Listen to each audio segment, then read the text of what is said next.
Hello, my name's Woodman. You forgot to...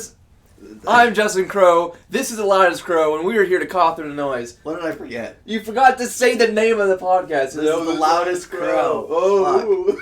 Hey, it's my first time. It's not like the text is right there telling them what they're watching. You have to announce it.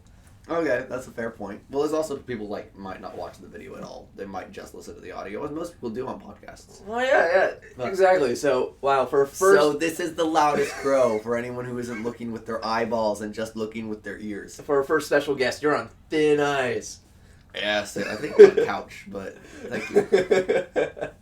Everyone, really quick. John is unavailable today. Him and his girlfriend are going through something right now, and so.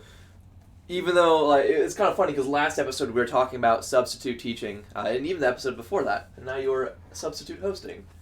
I am substitute hosting, and also, as mentioned in that episode, I've been thinking about substitute teaching as well.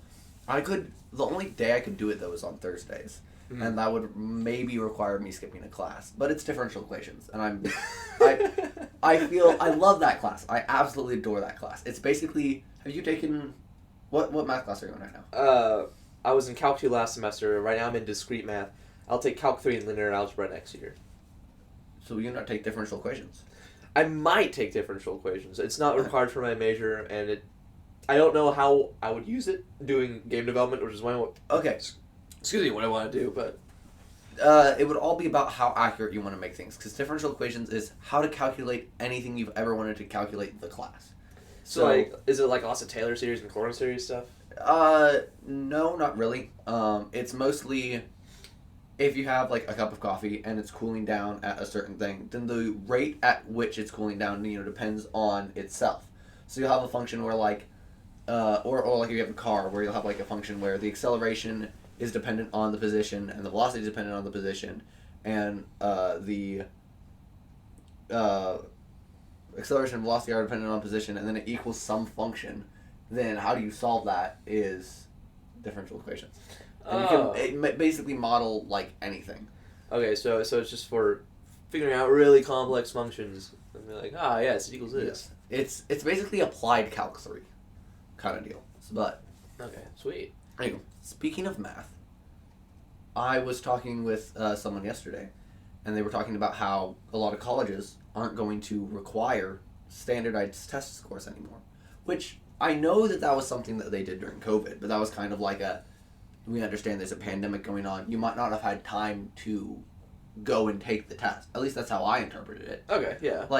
We didn't take it until our senior year in my, actually at school. We didn't take it until my senior year because of COVID. And I had already applied and, gotten accepted to S&T at that point.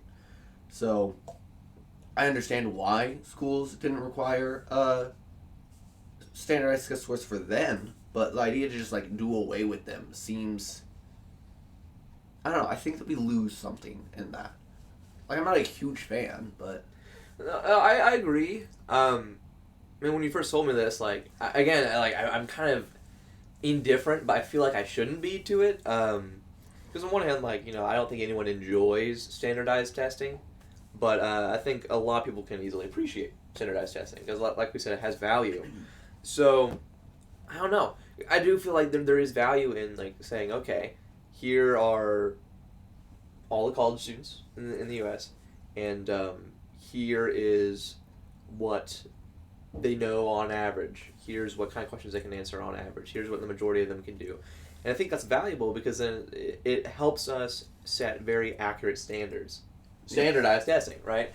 And if everyone is below our previous standards, then then we can use that to address issues in I guess the collegiate system of the U.S. and I don't know. I feel like standardized testing is just very good for gathering data, right? Yes. So if we get rid of that, we still need ways of doing that. And we still need reliable, statistically accessible ways of just gathering that data. So if standardized testing is getting phased out, I then have to ask myself, okay, well, what's going to replace it? Because we got to have something. Yes, because otherwise it's just GPA, which GPA is, I would argue, way worse of a standard than as far as college admissions go, because like if you just chase a high GPA, then you can totally strategize and get a high GPA without much work. And, you don't take the hard classes. Yeah, take the only easy classes. Yeah. And you chase the grade instead of the knowledge, which I at least in college has been a lot harder. But in high school, like, it was totally possible to just chase the A and then, dude, I still don't know anything from biology. And I got an A in that class. And I do not know anything from sophomore year biology. You were in that Shout class. out to Mr. Yonke, Shout dude. out to Mr. Yonke. I wonder how his books are going. That I always ask about every time I see him. And they're never quite done, but they're close. They're never quite done. That's how my dad's books were for a long time. And then he finally published one. I'm really proud of him. What kind of books? So it's Christian fantasy. So it's kind of inspired by C.S. Lewis and Tolkien. So. I see. You said Tolkien, and you said Tolkien. I thought you said token, which made me think of the rapper, and I was like, Christian fantasy inspired by rap and the Chronicles of Narnia. That would have been funny. Beautiful, beautiful. Man, yeah. Some of our old teachers, mad respect. Oh, that reminds me. Speaking of your sophomore year, my freshman year classes, we had biology together, and we would have had chemistry together, but you wimped out. Did I wimp out? You did. You wimped out. You didn't take the class. Like you showed up like the first one. No. I took chemistry. You must be thinking of Chem Club. No, I'm not. No. No. Chemistry honors. You, at least. Wait. When did you have it? What time? Of the day? It was like morning. It was in the morning. Was it third hour? Yes. Then it might have been. Okay, I was in one English class, and John, Sam, Mia, who I was dating at the time, were in the other English class, and I didn't want to be all alone in that English class. So that was the real I traded reason. you for other friends. I traded part you of for the 3 deal. No. Okay. That makes more sense because I remember you saying like, "Oh no, this class seems hard." Like you're kind of coming up with these dumb excuses. I'm like, "That's not Elijah. What's going on here?" And then you actually left. And I was like, "What the heck?" What was this, regular chemistry or regular honors chemistry? Okay, No, it was honors. It was honors chem. Okay. Then I don't know exactly what I replaced it with, but I remember that there wasn't like an option to keep taking it. I think it might have been. I'm going to be honest. It also sounds like me to be like, 3 friends versus 1 and an easier class. Yeah. That might have been it. I want to say that I might have replaced it with culinary, which might have been the best decision ever because I loved culinary. I also loved it. I took that junior year and I loved it, and I wanted it senior year as well, but I could not have it because COVID. No, not because of COVID. Just conflict schedule. Because there's only one Spanish 5 class. I'm like, well, I'm not gonna ditch 4 years of Spanish for a second year of culinary. So. Also, speaking of school, it kind of I like the system that they changed to towards the end of our year, where it was like a 8A B day. It means that you can't get to Spanish 5 anymore unless you start middle school. Unless you start I take it every year. I hate the AB day thing because one thing that it does is it makes it harder to stay organized because you have more classes, right? You have to keep track of 8 at a time instead of 4. That's one thing. And then you're not meeting like every day, so like every time like you have another class, you have to essentially like relearn what you learned the previous day for like the first like 15, 20 minutes of class. So for teachers, it's harder to do lesson plans. And like even smaller things, just like having to either keep 2 backpacks or keep more stuff crammed in your backpack. Like, even just small stuff like that gets annoying after a while. But like you said, doubling up and being able to take like back-to-back classes between semesters. Certainly makes you less able to specialize as far as like high school education goes. Yeah, and like there's something to be said for high school being a very generalized sort of education, and then like saving the specialization for college. And so like in hindsight, like now that I'm in college and see like how open scheduling is, I'm like, oh, okay. So the high school stuff didn't really set me up for failure per se, but it was still a little frustrating how like I couldn't go as far as I wanted in some of these fields. Yeah. Well, like now you can't take calc unless you take algebra 1 in middle school. Then you go geometry, algebra 2, trig, calc, and whereas I doubled up sophomore year, Yeah, so you took out your junior year, and because I had so many credits from Central, I was able to take it my sophomore year. We were in the same class, and it was awesome. Yes, you being a sophomore in calculus was a lot of fun. But There's Arden, but then she left us. It was so sad. yeah, Arden did leave you. The IB program is whack. Also, somebody whose name I will not mention, I heard basically say the IB program isn't any harder than, this was in relation to David, because, my little brother is going to the IB program like you did. And... No, I went to Scholars, not the IB. They're different. Oh, okay. So IB is like high school students. And then Scholars... Was middle school? Is middle school. No. It's basically an independent gifted education program versus IB. I see. But I heard, this was in relation to David going to the IB program. I heard somebody say, "Oh, it's not any harder than regular school," and I was like, "Excuse me." I don't know about difficulty. It's definitely more tedious though. They definitely just kind of smack you with more work, from what I've heard. Well, here's the thing, of like,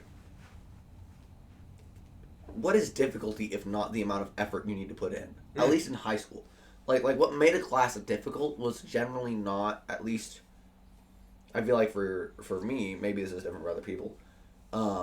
Was not necessarily like how complex the numbers were. It was how many topics were covered in the class. And that's actually really fair, because like when I think back to high school, like calculus, well, no, there's a lot of homework in that class, so I shouldn't use that as an example.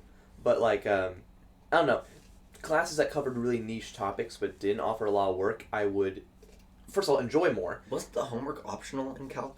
Sorry to interrupt, but wasn't it optional? It was. I didn't do any of that homework. I did like an assignment. See, I what I would do is I do like about half the problems each time, that all of the ones that she suggested, and stats, it was not optional. I remember that. Yes. So that's what I was thinking of. So yeah, so calc, like I enjoy that. Hard topics to understand and wrap my brain around, so doing the work was beneficial, but I wasn't forced into doing a ton of work. Whereas like in an English class, like I won't use Dr. Bob's class because I love that one, even though it was by far the most work-heavy class ever. Oh my! I have a lot to say about Dr. Bob's class, but continue. Okay, but like in like an English class where like you're constantly having to write papers and stuff. On one hand, it's easy because English, like I understand the language, I'm pretty good with grammar and stuff. Unlike you. Yeah. But even if I understand the concepts that we're learning in more detail, and even if those concepts come to me easier than other classes, I think you're right. Like having so much more work makes the class overall harder, because at that point it's less about intellectual difficulty and just more about just doing it is harder because there's more to do. As far as, well, first let's for the people at home, we have a running kind of bit that I'm a properly min-maxed character. I'm really, really good at math. I like it a lot. But I am dog shit at English and spelling. I say dog shit, but certainly below average. Test proven, at least with spelling. But spelling, dude. You're spelling. Go on, I'm sorry. What the heck was I going to say? I was going to say something about, first of all, it's remarkable that Mrs. Myers was able to teach that class so well without requiring homework. Like, I learned more in Mrs. Myers' high school class than I did at S&T, which has a good relationship and is known for its, math programs. I was blown away by, given all the stuff we covered in her class, I was like, this is more than a Calc 1 class in college. Yeah, by a fair bit. We didn't even get to, in my Calc 1 at S&T, because I had to retake it because I didn't get dual credit and whatnot. We never got to, estimating the area of 3D shapes using calculus. Not in Calc 1, at least. And we did in Mrs. Myers in the high school class. Yeah, I remember, end of the year Calc 1 in Miss Myers' class, we were talking about, spinning solids and, and shells and stuff like that. And then in Calc 2, that I had with Matt Jesus over our jury, the first half of the course, everything before fall break was stuff that we talked about in Miss Myers, like integrals and stuff like that. It wasn't until we started talking about, integrating by parts where we were getting, new methods and stuff. Yeah. I remember you were like, man, I might just retake Calc 1, and I was like, dude, no. I'm so like, glad. Yeah, no. I was so bored. glad you recommended I don't do that. I just hopped on Khan Academy and was like, oh yeah, I remember this stuff. Okay, I'll probably be good. And then, yes, I was good. Dude, it's good. I know this has been talked about on the show before, but good teachers are like you shouldn't ever blame the teacher for your success or failure. But there are occasionally some teachers that are just like amazing. I feel like a large part of what makes a good teacher is they get you interested, Yes. which is like hard to do, and also like not the responsibility, but it helps a lot. Like I have a class, thermodynamics. The subject is interesting enough, but there's something about the teacher, man, that just puts me to sleep. It is so hard to pay attention in that class. And if I didn't have some like friends of mine being like, let's go do the homework together, then I would have a really hard time staying motivated in that class. But as is, we're doing fine. But that's only because I have someone literally dragging me along, being like, come on, homework, now. Oh, what I was going to say earlier, talking about difficulty and class, I think that there's something to be said for, the difficulty of how smart someone is kind of a mixture of, like, I've kind of come to see how intelligent someone is as kind of a mixture of, like, their base potential and then also, like, how much knowledge they accumulate through kind of effort. So, like, I think there's something to be said for people tend to treat smart people as, like, you're smart, that makes, like, you're talented, that makes you smart. But it's more of just like a multiplier, I would say, as far as the equation goes. It just means you'll get more knowledge for the amount of effort that you put in, is all I would really say that it is. It's like a multiplier on how quickly you learn. Exactly. So it's certainly helpful. Yeah. An intelligent person is not marked solely by, they can easily acquire knowledge. It's more of when they put in effort, they get a higher return. And I mean, I think that's just like a valuable lesson, especially for a lot of like younger children who are told like, oh, you're gifted, or you're intelligent, or you're smart. Like, because what they do is that they ride on that. Yeah. And then they get out of high school and they're like, I don't know what I'm going to do. Like, no one ever made me to actually do work because they just kept telling me I was smart. Yeah, and then they're just kind of like, well, if I'm not good at it immediately, I must not be good at it. Therefore, don't try. Yeah, and even I tell myself, like, Justin, it's okay to like just relax and not be that good at something, and I can get over it, and I can like let myself learn and grow and stuff, but it still like feels wrong. It's like, oh, Justin, you're a smart kid, you gotta understand this stuff right away. You gotta know how to program a video game without any bugs or errors on your first try without using a game engine, and if you can't do that, you're a failure. Dude, and you're never going to be good. I have to try really hard to get those thoughts out of my head, because I know they're wrong, I know they're stupid, but like internally, I've been programmed to disagree with that. There's something to be said for whenever you kind of like grow up in public school and you get used to being like top, kind of a certain percent of your class, which you were. I was not. At least GPA wise, I was not. I mean, I was above average, but not like you were. You it kind of becomes a little bit of your identity. And so, I was kind of like, yeah, I'm a smart kid. Then I went to S&T, where I kind of had a similar, like, little thing, and the shock of, at S&T, I'm, like, a solid average-ish. Maybe even below average. Okay, of the people that make it through S&T, because we have a 40% dropout rate. Ooh, yes. Interesting. Okay. We have a 40% dropout rate, which I think is stupid, and I don't think that we should let in as many people as we do, because they, like, don't let them in if it's... We accept people with, like, a 23, 24 ACT score, which I think is too low, and I think that those people generally... Like, there are some people, like they come... I see these first years, and it's like, they're not going to make it. I met a group of first years, and... I met a group of people. I didn't know if they were freshmen / first years or whatever. And I was talking with them, and I was like... And one of them asked, what advice would you give to a freshman?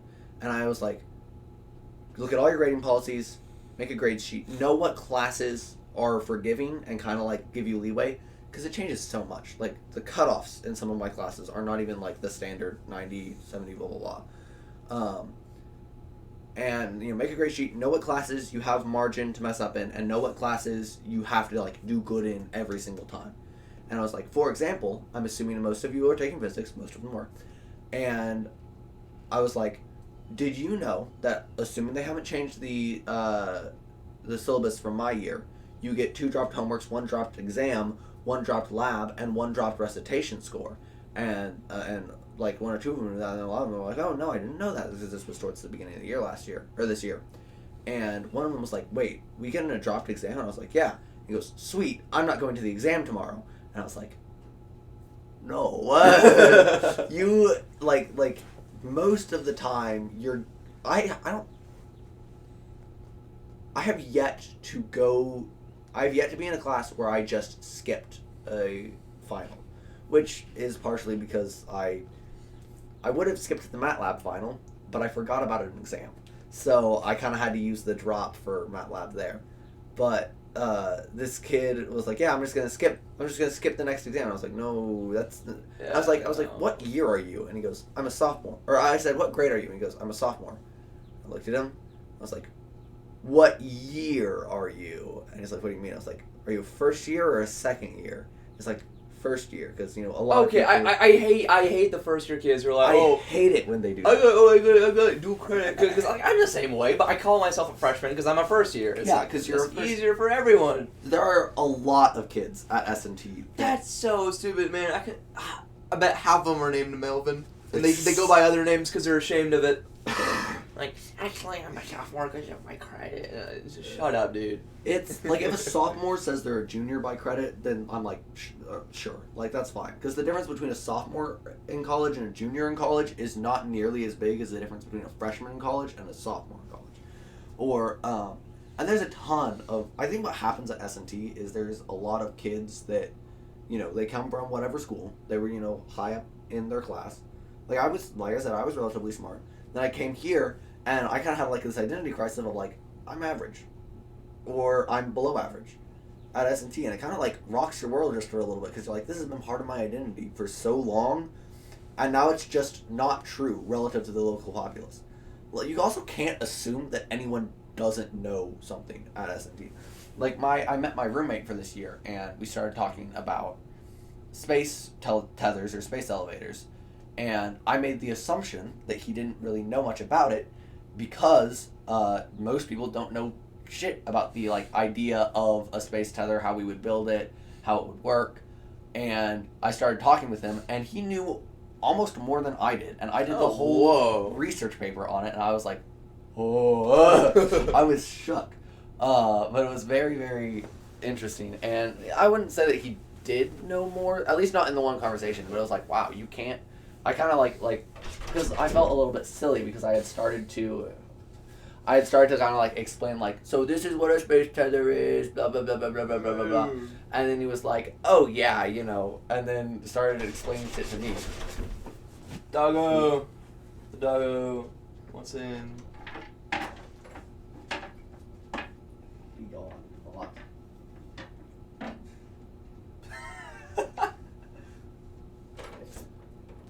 Poor doggy. Sucks. Do we edit that out? No, we don't edit. We don't edit anything out. What happens in the Loudest Crow stays in the Loudest Crow. That was my excuse to go grab my coffee. Fair enough. Emily is an adorable dog. However, she disruptive. Can be a little bit, yes, very disruptive indeed. Anyway, what were we on? I was ranting about space tethers. Yeah. Yes. As long as the theory is sound, we should be able to build a space tether. We just need the material science people to figure out how to make more carbon nanotubes. Because they've made the stuff that we need, just not in a long enough section. So they need to find a way to produce it. I'm just saying, not aerospace engineers' faults. We need material science people to get their shit together. Material sciences are really cool though. Just because I'll look at a package. Or not a package, but like a toy, something that from the exterior looks really simple, and then I'll see some manufacturing information about all the different materials that went into making that toy, and all the paints and dyes and stuff, and I'm like, yeah, this thing's made of science, bro. This my Spider-Man action figure is made of science, dude. There's just so much that goes into literally everything. Like, you take any... I know this kind of idea has been loosely touched on before in the podcast, but you take any significantly complicated device, like your phone, and I would wager, like, every system in that is so specialized, like the battery. I don't know how the fuck that really works. I mean, like, I know, like what it does, but I don't know the chemical reactions, really, that go into that. Or, you know, the processing, or the hardware, or the software, or the screen. I'm not 100% sure. Like, I don't really know how that shit works. Like, I would wager, given how complicated and how specialized all of the parts are, that there's not a single human that fully understands how all of the systems work. On Earth. Yeah. With how abstracted it's all gotten, yeah. Which kind of touches off of the, I know you were talking about AI a couple weeks ago, and with algorithms already, there are already some algorithms that are designed where you take a piece of code, you code a bot that will duplicate this bot, and then you code a bot that will make edits to the bot, and then you make another bot that will test the bot and be like, oh, okay, this one did the best, kill all the others. Yeah. So you're basically like doing really quick evolution of making a generation, picking out the best, editing it again, or editing its genetics again, and then whatnot. And it creates these algorithms that no one really knows how they work. Yeah. And at first I was terrified by that thought. But, like, if you stop and think about it, and also, like, the idea that there's these algorithms that no human knows how it works. You could argue no human knows how a phone works, even though we made it. Like, there's not one human. It exists, which obviously there is a difference of, like, collectively humans know how that phone works. Yeah. Collectively, we don't know how some of these algorithms work. Yeah. Which is significantly different and is scarier, but... This actually brings me to a topic we've been discussing in my philosophy of mind class. I keep bringing this one up in our podcast just because it's so fascinating, and it ties into a lot of this stuff we like talking about. Mm-hmm. But we're talking about functionalism. And functionalism is essentially saying, okay, you got your brain. That's the hardware. Uh-huh. It's like all the wires in the computer, all the transistors. Then you got your mind. And your mind is the software running on the hardware. Now, think about your mind. Think about your software. Is it can run on lots of different kinds of hardware. So your mind is what we call multiply realizable because it can be realized on multiple hardwares. Just like there are lots of devices that can add 2 plus 2, there could potentially be a lot of devices that can run the processes of the mind. So that's the basis of functionalism. And then functionalism, like, it's called functionalism because it believes that our mind states or mental states, like belief, desire, emotion, yada yada yada, those are just configurations of functional roles functioning together. So, like, look at a chessboard, for example. Like, each piece can't really have its movement fully described without making reference to other pieces. And much like that, you can't, like, describe any one function of your mind without referencing other parts of your mind. So, like, if I believe... Like, say I eat a hamburger. Mm-hmm. Okay? Well, what you can say about that is I saw a hamburger. I believed there was a hamburger there. I felt like I was hungry. I had a desire to eat the hamburger. So you have all these different mental states that work together to accomplish all of your outputs, all of the things that you're out there doing, right? And then from that, there's some different frameworks of explaining functionalism in one of them's called representational theory of mind. And this one starts getting interesting because then it's like, okay, so minds, if they're like, let's pretend minds are just like computing devices, or at least the hardware part is. So take an amoeba. It has a receptor for detecting saline, because if it touches saline, it go boom, it die. So the amoeba will have this chemical receptor. It'll go around, it'll find some saline, and then it'll move its little flagella and get away from the saline as soon as it detects the saline. Okay. Now, with our language, we can say, oh, the amoeba understands that there's saline there, and the amoeba wants to move away. But when you look at it, it doesn't. But it doesn't because, well, the question is, or does it? Because we have to now define what it is to understand something. Because syntactically, there's this chemical response going on, and it's triggering some other neurochemical like responses and stuff. And so really what what's going on with the amoeba is syntax. It has a symbol, which is like the chemical, and then the responses in its like nervous system, and then those symbols triggered various outputs. Much like when you feed a computer data, it can spit back out something else. And so syntactically, it makes sense for the amoeba to move away because it just has this very basic stimulus response behavior that is processed with syntax. But with humans, for example, like we ascribe meaning to things. We're like, oh, I have these emotions. What does that mean? Or I have this belief. What does that mean? I have this desire. What does that mean? We don't just move away from, like, say, fire. We have this desire to avoid fire before we even get close to it. Or sometimes people have a desire to go into the fire. But anyway. Yeah. Yeah. Well, okay, so what I was going to say is with this, I forget what it was called, but it's basically it see thing, it run away, but it doesn't have any thoughts. So there's a question of, can you understand that this thing is harmful without thinking? So that's exactly what this is going into, because that's what the problem becomes. Like, okay, amoeba, we can say, oh, that's a syntactic thing. But then, what lets us say that we are semantic engines, that we can give meaning to things, and that we can derive meaning from things? Because as you work your way up from the amoeba and go to more and more complex organisms, there would have to be some kind of defining thing that says, oh, these things are just working with syntax. These things are working with semantics. These things actually understand. And there's a thought experiment where it's like, well, no, they don't need to understand, because things can mimic understanding without actually understanding. There's a thinker whose last name is Searle, and he came up with a thought experiment called the Chinese room, where... I've heard of the Chinese room, yes. Okay, yeah. I was going to bring that up at some point today, yeah. Because on a couple previous episodes we were talking about AI, and I don't think that they'll ever feel in kind of the way that we do and whatnot, and we'll never be able to tell, obviously. But it's... I forgot what I was going to say about it. Sorry, continue. Oh, yeah, so I was going to say, yeah, Chinese room, so, like, got the guy in the middle who has the manual, doesn't understand all these Chinese symbols he's getting from the input and putting to the output. But the people who are at the input receptacle and the output receptacle assume that there is a natural, understood conversation in Chinese going on. Even though the guy in the middle, who's relaying all the information with the translation manual, it's like, he doesn't understand Chinese. He just knows that when he gets these symbols, he needs to spit these ones out. And we can say that's how computers work, very easily. But then the question becomes, well, can we say that that's how humans work too? And I would say no. I do think that there is some kind of component or element that makes at least humans, if not possibly other creatures, have this kind of ability to draw meaning out of things. And as a Christian, I believe that is God.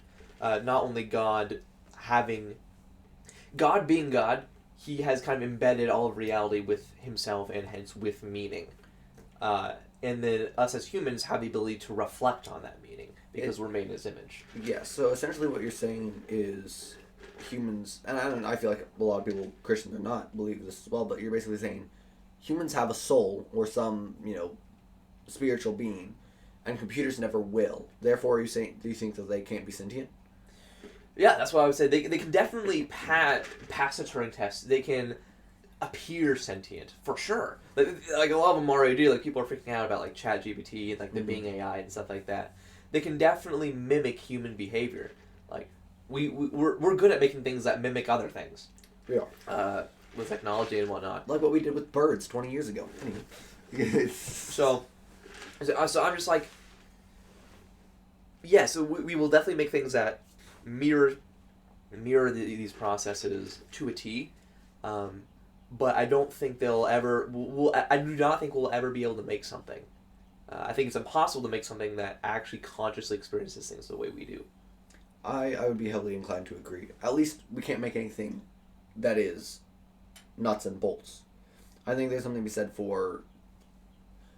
I mean, I'm not, like, a biologist, and that's not my field, but I think there's something to be said for, like, gene editing is a whole other conversation, which we might get into. But to maybe drop down the seriousness for a second... With, AI and all that, at S&T, I don't know about at Drury, but it's becoming more common on American campuses. We have these little Starship delivery bots. We call them Mobots.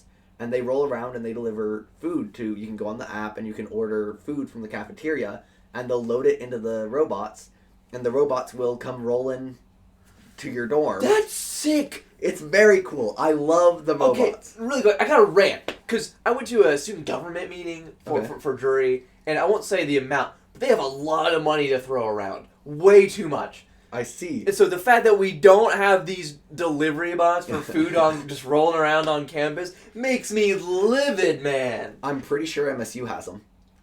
Because MSU's a prison. Why do they get what the heck? Okay, I don't know that MSU has them. I just saw like on the side of these bots there are like it'll say something like most of them say things like I feed minors or you know something. Minors as in the digging, Justin. Because we're the S&T minors. So you like digging into minors, I see. Minors dig deep. Anywho. Like it'll say something related to S&T. But I've seen 2 of the bots that say like, let's go Bears. And I'm like, Bears? That's MSU. And I saw one that was like, oh, you can place an order online at something dash MSU. And I'm like, what the heck? Are they cheating on us? The bots are cheating on us with MSU. Imagine them like rolling all the way down I-44 going to MSU. Well, I was going to say, the reason we got on the bots in the first place is we have a bit kind of in my dorm where the joke is whenever AIs take over the world, I want to be the first human killed. So whenever I see a Mobot, I'll insult it and be like, hey, Copper Brains. Hey, Tin Can. Hey, Mobo. Because we call him Mobots after Modagani, which he didn't have anything to do with him. But I'm like, hey, you Mobo. Filthy piece of junk. I will be the first human killed in the robot uprising. I think they're... You'll be the start of the robot uprising. Yes. One day, someone's going to find my body just with a bunch of Mobot wheel tracks rolling over it. So the Mobots are designed to sense whenever there's like movement in front of them and whatnot. And stop. At one point, me and my roommates were messing around, as we do. And one of us my roommate Chuck had this RC car. And my roommate Grant had this GoPro that you could link to your phone. So what we did is we put the GoPro on the RC car, and then we're using it as like a RC car that you could see through. A little hard to do because there was lag between the camera. Yeah. So you would turn, it wouldn't turn, and then it would go, and then it would fall over because it was top heavy because it had a camera on it. But we were moving this around, and at one point I was driving it, and we saw a Mobot. So we had our car roll up to the Mobot, and we like ran up to it and stopped, and the Mobot saw it and stopped. It waited a second. I'm guessing it just didn't detect it anymore because it was like it stopped moving, so no movement. So then it just went and just ran over our car and damaged. Both of them are still functional, but damaged both the GoPro and the RC car. We had a robot fight and we lost. The Mobots are great. They're so cute. I love them. Whenever they were introduced this semester, I just like sat and like watched them go by for a long time out my window. There's something just fascinating about watching things just kind of go by. There is. I remember like there's this channel called The Dictionary of Obscure Sorrows, where it's just like they make up words for like feelings or experiences and stuff that you have that like almost everyone has, but like people don't have a word for. I think John has like a book that either is by them or it's filled with a bunch of obscure sorrows. Like there was one I remember. We were at, sorry to derail for a second, but we were at St. Louis and on a vacation, and I was sitting there thinking, and he was like, well, like I wasn't like super sad or anything, but he could just tell because it's John. He was like, and I was like, hey, what's wrong? What you thinking? And I was like, I'm thinking about how, I feel really good now. This is great, but it's gonna end. And like, it's that feeling of, I'm so happy. I don't want it to end. Now I'm sad because it's going to end eventually, and so John pulls out this book out of nowhere, and then it's like, I look at like page 3 or whatever, and it was like a book, and I looked on it, and it had a word that described what I was feeling, and a little bit of blurb about like, kind of like what to do about it and whatnot, which I think I've been a lot better about not worrying too much about time passing by and being anxious about like, I used to be so clingy about like the present. I'd be like, no, the present it's going away. And like I remember hold on, you were gonna say something. Oh, all I was gonna say was like you talking about things passing by, just watching them and being fascinated by it. It reminds me of the word sonder, which is the experience of like, you're like on the road, like you'll see people pass by, and you'll be like, these people are just whizzing by me, and each of them probably has a just as complicated, if not more complicated, life as I do. Yes, there's something to be said for, like, I experience oftentimes where it's like the desire to know everything, and you and John talked about this, and we're like, it's kind of refreshing that you can't know everything, which, like, it is in a sense, because it's one of those things where, like, you want to know it, you want to do something, and then I imagine that with knowing everything, it would be kind of like, this is something that you want to do, but then whenever you actually get there, you're kind of just like, oh, okay, well, fuck, now what? Like, I beat a video game that I had been trying to beat for literally months. I'd poured hours into this video game. It's a silly little indie game that isn't even on Steam, and it's like $7. It's called Slice and Dice. Love the game. I beat it on what I thought was the hardest difficulty, and I beat it, and for like, 5 seconds I was like, I mean, everyone's experienced this, but for 5 seconds I was like, yeah, I'm the 28th person to ever beat this game on this difficulty. And then I was kind of like, well, what do I do now? Like, that's just kind of done, and now I don't really want to play the game as much anymore. I still could, and there's other things I could do, like try and speed run it and all that jazz. But, like, it's one of those things where it's like obviously they say, like, life is about the journey, not the destination. But there are some things where, like, the destination just kind of sucks. Like there's way more value in, like, working towards that thing than actually getting there. And so in a way it would be, like, in theory optimal to never reach your destination. And I feel like that's exactly the case with trying to, like, know everything. Well, like, with philosophy, like, the way my professor puts it is, like, philosophy isn't about arriving at an answer like science is. Your progress isn't marked by, like, a progress bar where it's like you're trying to get to the 100%, where you know what you're seeking to know. In philosophy, it's just about how far have you come from the initial question or questions. And I think that's a great way of just looking at knowledge in general, because there will, I think, always be more to know. Like, even if we understand, like, all the fundamental parts of the universe and stuff, even if we map every star in every galaxy, in every quadrant or whatever, even if we do that, like, people are always going to be building new stuff, doing new things, inventing new things, discovering new things. Like, there are an infinite number of ways to arrange matter, right? So there's going to be those, and so with an infinite amount of time, there's going to be an infinite amount of things happening with that matter. Do you realize how many ways there are to do anything, especially arrange a deck of cards? Yeah. It's like insane. Yes, this has been like a thing on the internet for a while, so I won't go on it too much. But there's like the whole thing of 52 factorial is the number of possible operations. Yeah. And it's a massive number, and the odds, if you properly shuffle a deck, the odds that it's ever been seen before is basically none. So if you properly shuffle your deck, then that's probably the first time that deck has ever been in that specific order.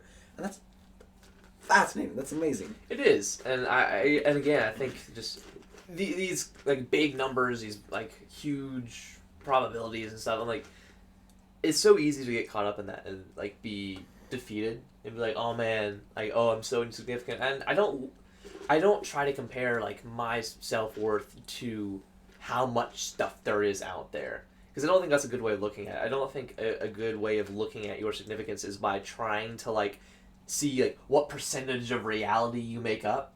I think I agree with that, but I think there's also something we said before. It's still important to know. It is. It's very humbling to look at the world and go, damn, I know jack shit about everything. Yeah.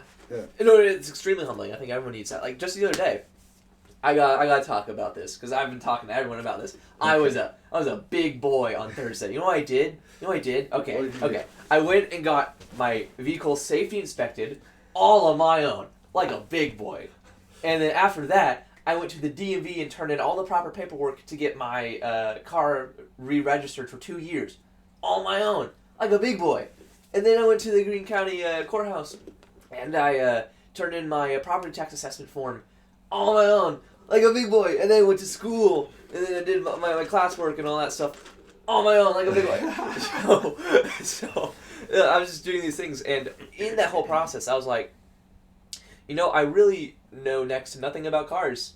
Yeah. I got one. Like at the safety inspection place, they're like, hey, so you have a special kind of like rim on your wheels on your tires. Where's the special like lug nut wrench or whatever they call it to take them off? And I'm like, this is the special and they're like, oh yeah, no, you Remind me to look at your rims and your nuts then, because I'm very curious. Oh, now. would you? I bet you would love to look at my nuts And your rim. Don't forget about the rim. But okay, hold on. Your special nuts. Because as a Mechie aero engineer, I'm now curious. Because I do like cars, and I do know not a lot about cars. That's you know not more my than me. specialty. You know more Yes. than me. I know a fair bit about the engine of cars, but as far as like makes and models of cars and like brands of cars, not really. So I bring this up because like I was like I don't know what you're even talking about, let alone have what you're talking about, and they're like, okay, because they could tell I was young, they could tell I was just some nice big boy just sitting there happy to be there trying his best, and so he went back into the garage. He found a tool that would work on it, and then after they because they have to take one of those tires off the safety inspection. And so they put it back on, and he came back in the lobby and was like, okay, Merry Christmas, Happy New Year's, whatever. Just keep this in your car. You need to have one of these in case in case it gets stuck off the side of the road or something. Or you blow a tire and can't get your wheel off to put on the spare. Exactly. Yeah. Which is another process that I learned in driver's ed. Don't remember anything about it. You've never changed a tire? Nope. I saw some videos on it, but I've never done it. So Interesting. It'd be funny to go out after this podcast and just have you change your tire while I'm here's how you do it. Do the thing.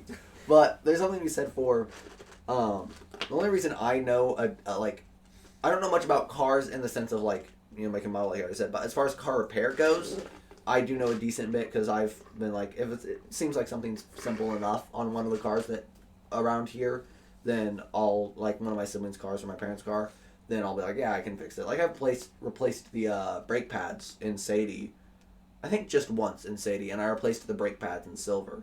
And linking back to our conversation about intelligence, something I do admire about my dad is he's very quick to learn new things.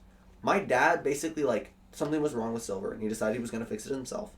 So he took apart the entire top part of the engine. He took apart the head gasket, which I don't know, that probably doesn't mean much to you, but he took apart the head gasket. The head gasket means a lot to me because that's why I had to get a new car over the summer, because my old Mercury Montego blew its head gasket, and so the temperature of the engine kept going way too hot because there was some problem with how it was pushing exhaust through the engine. I see. And so no. I have a beef with head gaskets because they're oh well. Yeah, if you blow your head gasket, there's a huge problem with how the exhaust goes through the engine. Yeah, but, so they're oh, it's gonna be $3,000 to repair. I'm okay, yeah, no, I'm just getting a new car, thank you. Yeah, that's my dad didn't want to pay the $3,000, so he figured out how to fix it himself and then did. That's insane. Yes, so something I admire from my dad is that he's very, very quick to learn things. So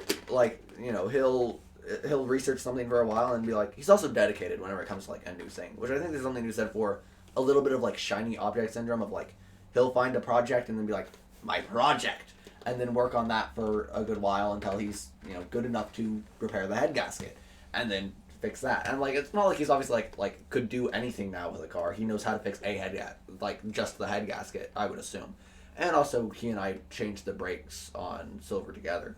But there's something to be said for it took him a while, certainly way longer than a trained mechanic would have, but he's very intelligent in the sense that he has a very high speed at which he learns things, I think, at least.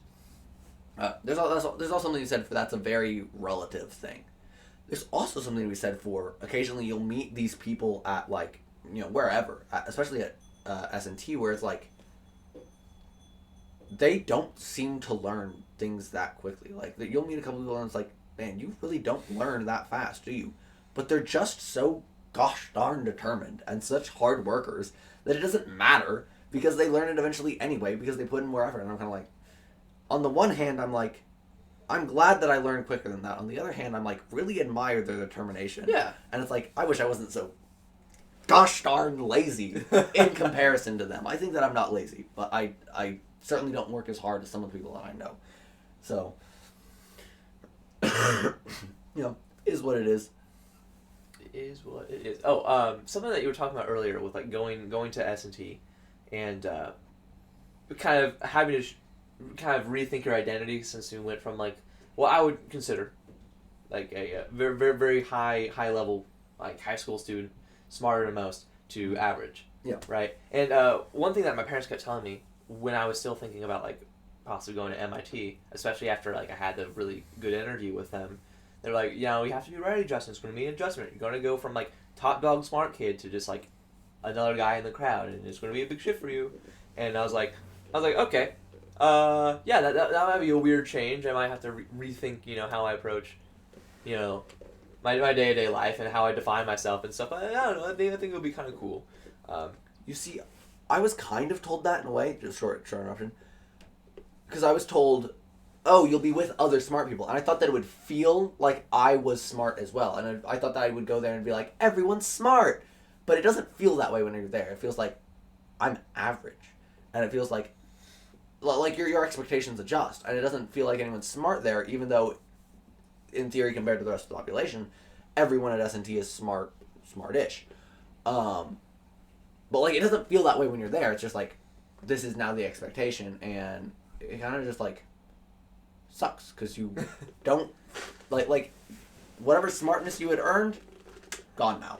Yeah, that's how it feels. But sorry, continue. Okay, so I was thinking about that, and that leads me to some questions about identity that we actually talked about in my philosophy and religion club just this past Wednesday. So let me open up this discussion by asking a question. Okay. Tell me some things about yourself. Oh boy. This isn't a trick question. Just Okay. like if you were like pretend I'm new. Like I'm asking like give me like a very brief description of you, like something that you'd put in your bio on a social media account. Who I are haven't you? used social media in a while, but I'm Elijah Woodman. I am an aerospace and mechanical engineer. I really like math. I don't like English. I like chess. I like socializing. I'm extroverted. I have ADHD. I get shiny object syndrome. I care a lot about my friends. Loyalty is a very high value. Honesty is also like right there next to loyalty, which is I have a little tangent I'll go on about that. And I got a dog named Emily. Okay. So what you gave me just now. Also, I'm a Christian. That's you probably care about that one. Well, like I do, but Sneak that one in at the end. good boy. You earned some Justin points, some Kroh credits, some credits. There we go. So what you gave me is a very Western response because you're saying, "Oh, I am this, I am that, I am that. These are my intrinsic qualities, and that's how you want people to view you." And that's not like a bad thing, but in our philosophy and religion club on Wednesday, we talked about the Eastern/Confucian way of looking at things, and with them, it's a very sort of interdependent view. It's you are not defined by these intrinsic qualities. You are defined by your surroundings. So you said, like, one of the first things you said is, "Oh, I'm a aerospace engineer," or aerospace mechanical engineer. Yes. So, what a Confucian would say, or what someone from an Eastern culture would say is, "Oh, I am a student of Rala." Not student, a student of S&T studying this. And for yourself, you're like, "Oh, I am a son of your dad.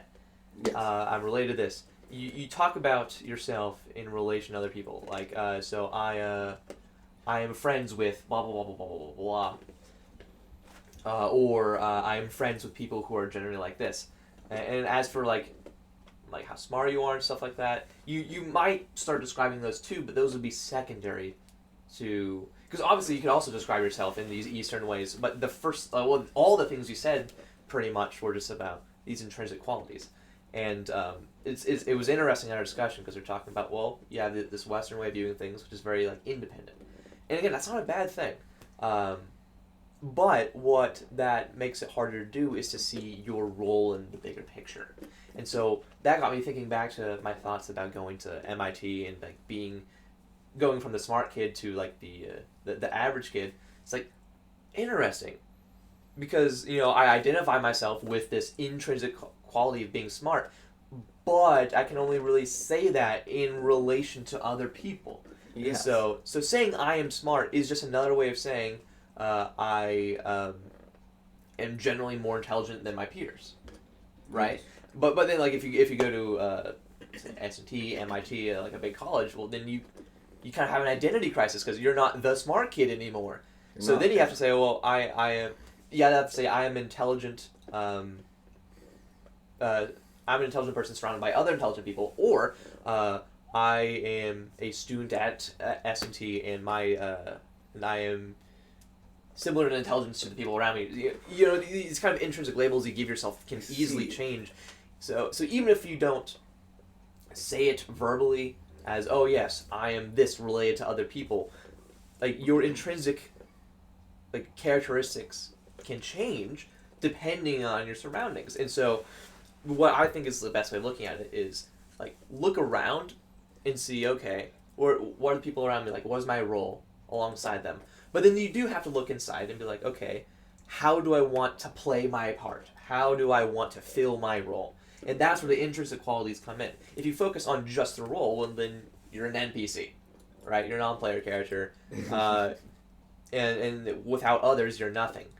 But if you define yourself just with your own intrinsic properties, well, then you're very quite literally self-centered, and whether it's like malicious or not, like just being self-centered like that makes it harder to see how your decisions can impact others and how you can best serve others. And so I think like tying into Christianity and stuff, like when you're saying I'm a Christian, like that could just be another way of saying like I am a child of God, or I am part of the Christian faith, I'm part of this Christian family. And that's more of a relational thing, right? And so true. I think there's something to be said for I don't know if I've had this conversation with you, but I've definitely had it with John. I kind of like separate Christianity into three parts. There's the church, there's the ideology, and then there's the theology. So it's like there's, and I think say what you want about Christian theology. I think we can set that aside for what I'm about to discuss of whether or not God actually exists and all that jazz. Christian ideology and the Christian community are what I want to focus on, because I've expressed this opinion before, but I think that a lot of Christians are kind of ass. Like, a lot are, yeah. I find that a ton of Christians are more. There's a good handful. I'm not saying necessarily all of us, or not necessarily saying most of us, but there's a lot of Christians that are just Christians so that they can feel better than other people. Yeah, there are. Yeah. It's unfortunate, and it bothers me to no end because it will ruins it for the more genuine and authentic Christians too. Yes, I think there's something to be said for. Like, there was a conversation that I witnessed where it was me, a gay friend of mine, and a Christian friend of mine, and we were sitting at a table and I forget exactly what we were doing. No, we were sitting on the couch watching a show. And the gay friend mentioned they were gay. And then my Christian friend said, I don't approve, but I will not love you any less because you are gay. And I was kind of like, well, that is the right attitude that you should have. If you truly believed that, then you would do them the honor of not treating them any differently by not stating that. Like, you would be like, you're wrong, but I still love you. Like, no, you would just not say anything. And that's just the thing. It's like, that's another thing we talk about. So with Confucianism, we're talking about, like, you see yourself as a role being played amongst other roles. When it comes to your actions, if you're defining yourself based off of a lot of these intrinsic characteristics, then when you do something, people will assume that was because you intended to do it. So people will look at intentions. So like if I I bought some pizza. In Western culture, they'll think, oh, that's because he liked pizza, so he wanted to buy pizza, so he bought pizza. Okay. So these intentions stem from the things we do stem from these intrinsic qualities and characteristics. Whereas, like in a more Confucian or Eastern way, if someone buys pizza, they might be like, oh, they were buying that pizza because they wanted to feed their family or something like that, or they wanted to. They don't ascribe intent to actions as quickly as we do, and that starts becoming problematic or it can be like when you're trying to assign blame. So like say, when someone calls you, let's say, racist, right? Okay. Here in America, we're like, oh, so when someone says I'm being racist, they mean that I'm intending to be racist. That's what we do internally, and that's why we get so defensive. And people who believe that racism is a problem will get called out for being racist, and they'll be super defensive because they're like, no, I'm trying to fight against this stuff. You can't call me racist. What? But that's not it, because the intent of your actions has nothing to do with the outcome of the actions. The outcome of the actions is like really what matters at the end of the day. But because we have this kind of intrinsic characteristic view and this mindset of describing people, whenever we comment on people's actions, people assume that means we're also commenting on them because of the intent behind those actions. And say you donate to a charity, and you're like, oh, I'm a good person donating to this charity that is trying to help. This is a controversial topic, but I'll bring it up. That's trying to give reparations to black people. And you're like, okay, good intent? Yeah. Most people do things with with at least what they believe is good intent. Yeah, just how people there are very few people that are like, yes, I want to fuck over other people today. Exactly. It's like people don't really do that. Even back in like slavery and segregation were huge issues. Like people didn't do that because they thought, oh yes, black people awful. I'm going to treat them horribly just because of the color of their skin. Some were. Yes. But a lot of them were just like, well, it's just the way things There's are. There's also something to be said for, there were a lot of those, but there's also, like, people believe what they want to believe most of the time compared to what is true. And I remember having a long conversation with John about this, but there's something to be said for, like, it's, whenever I find a belief that I want to believe, I'm, like, almost wary of it, because I'm like, okay, do I believe this because I want to, or do I believe this because it's true? Exactly. So I always try and consider the alternative, first of all. I mean, this is getting off topic a little bit from... I'll throw a pin in that one. So I believe that, well, you might be right. Like, I've met plenty of people. I met somebody that basically said... He was racist. But we'll get that out the gate. But he basically said... the problem with society and like black people in society is just that they have a bad culture, and it was just like nothing you can do about it. They just have a bad culture, and it's like that is, first of all, very, very thinly veiled, if at all. Second of all, that's just like what you want to believe, and you're just like, and you don't want to fix it, so you're just like, man. So that's just how they are. Really quick, back to my reparations example. It's like I honestly believe that trying to give reparations is a racist policy. Because it's kind of flipping script and putting people of these black cultures, black communities on this pedestal, saying, "Oh, sorry for all the slavery and segregation and all the effects it's had later, down the line." It's like, okay, yes, those effects are stinky, and yes, we should combat them, but we should not just try to erase them by making these other weird, opposite, topsy-turvy policies.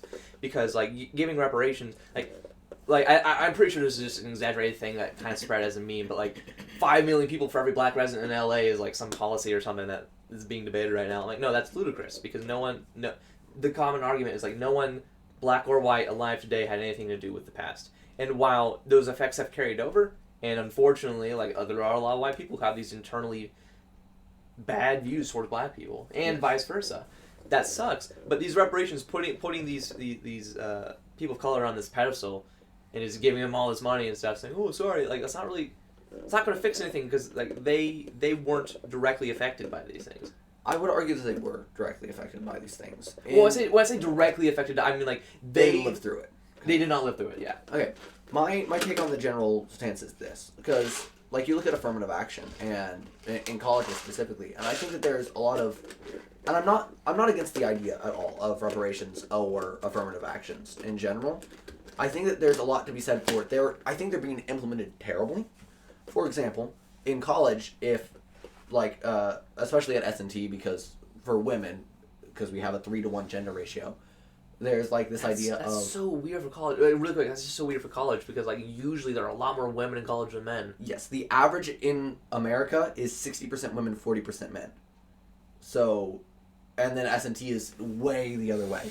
Anywho, though, there's scholarships for women, and there's I'm not 100% sure about this at S&T, but I know at other places for minorities and or women, if they're the minority for that college, they might lower the bar a little bit and admit more black people to try and make it more diverse, which I think is, again, a good intent, but the road to hell is paved with good intentions. And there's, I forget his name, but there's this African American YouTuber that I watch, and he was talking about this, and he was like, this just hurts black people in the long run because then you lower the bar, and then you put people into schools that they shouldn't be in. Yeah. And then they ended up dropping out, and you've just kind of made them now, like it hurts them in the long run. And then the dropout statistics for black people go up, and people are like, well, now we gotta fix this. We gotta, like... If you want to help fix things, then I think that it should be implemented, especially, like, if it's government-funded anything, it should be implemented way earlier. Yeah, like we need to get to the root causes of the issues instead of just trying to slap a Band-Aid onto this big wound that's been festering for a long time. Because, like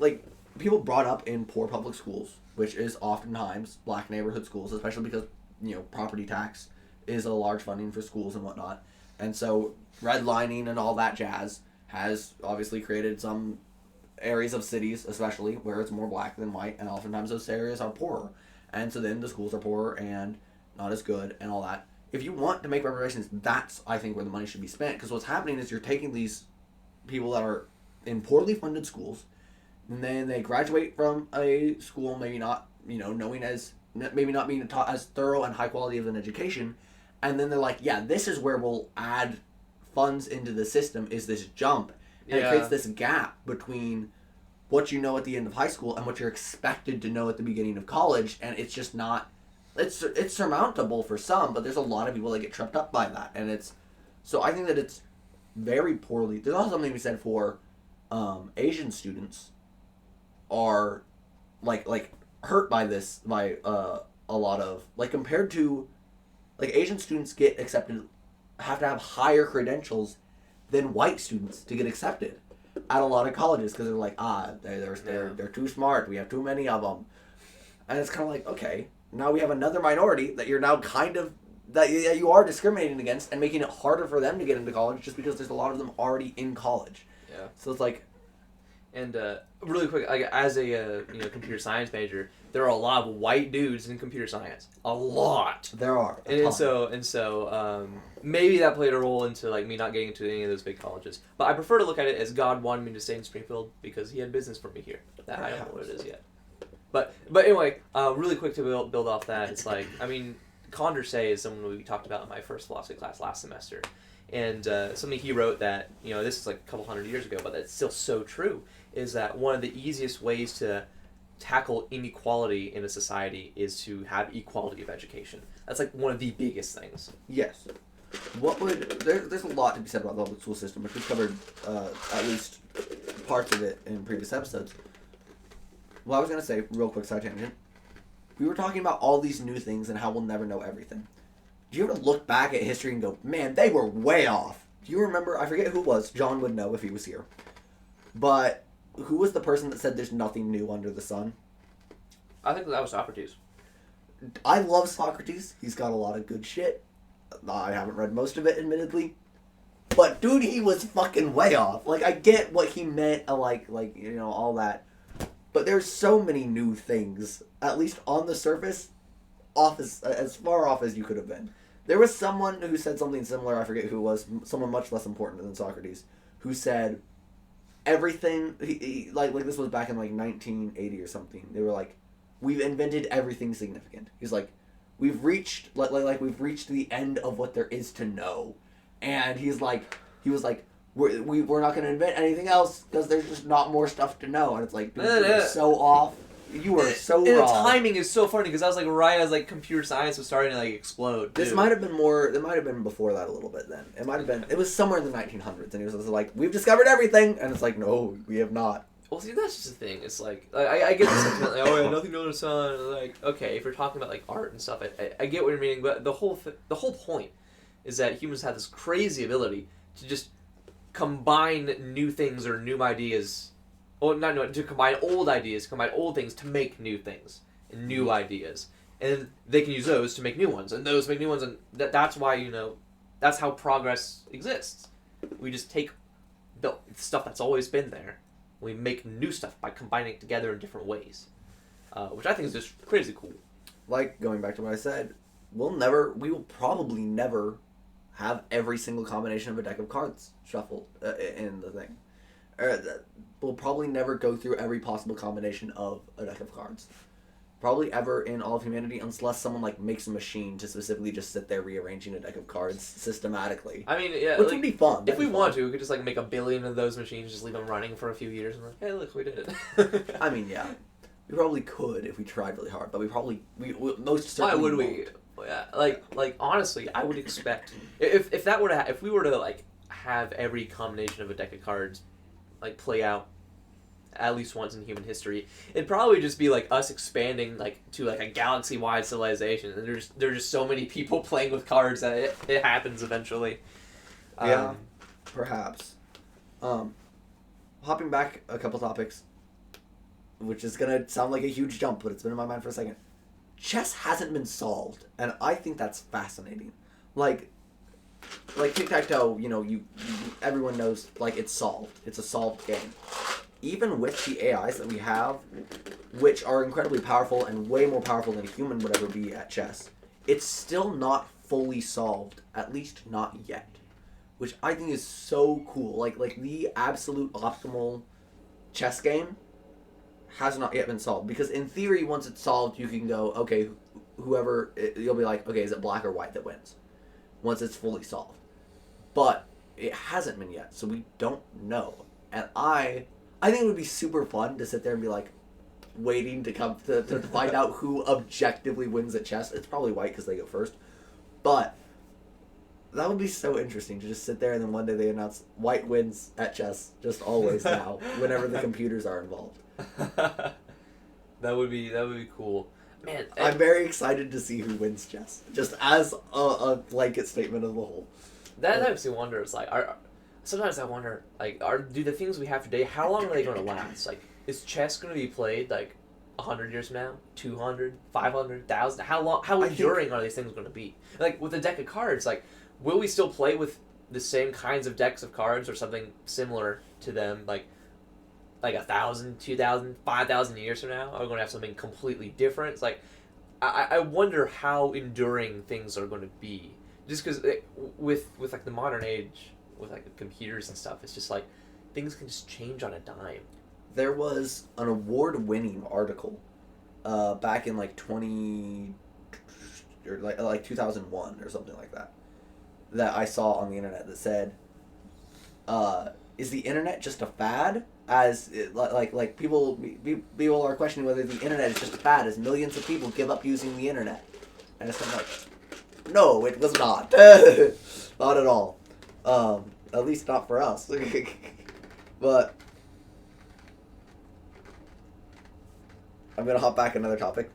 Go for it. Going back to the things passing by and I like to sit and watch because my window has a view of I-44. It's on the third floor of my dorm room, and it looks right out to I-44.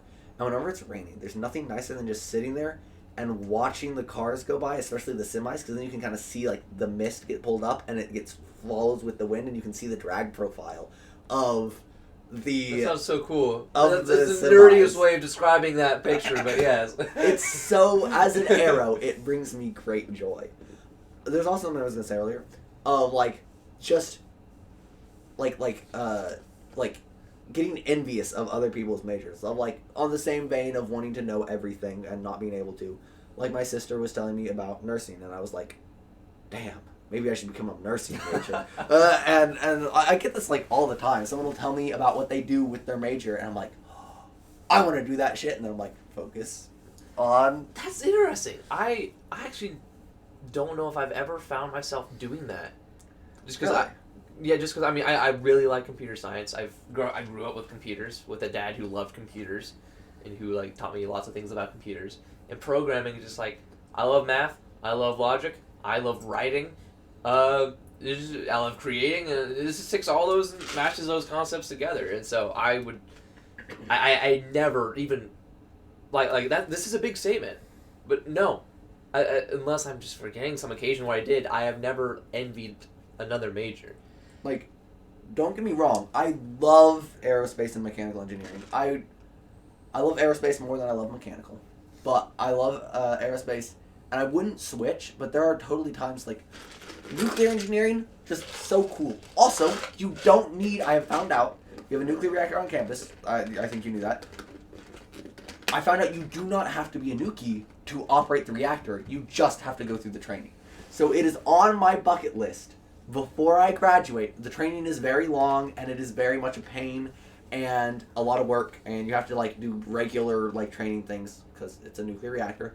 But it is on my bucket list to like operate it once and then get the fuck out of there and be like, I have operated a nuclear reactor. Oh, that would be so cool. That would be the most like that's something, a story you could tell for the rest of your life. Even though it is like teeny tiny nuclear reactor, it doesn't really produce any power. It's just like, this is in fact an actual nuclear reaction, and that's about it. Man.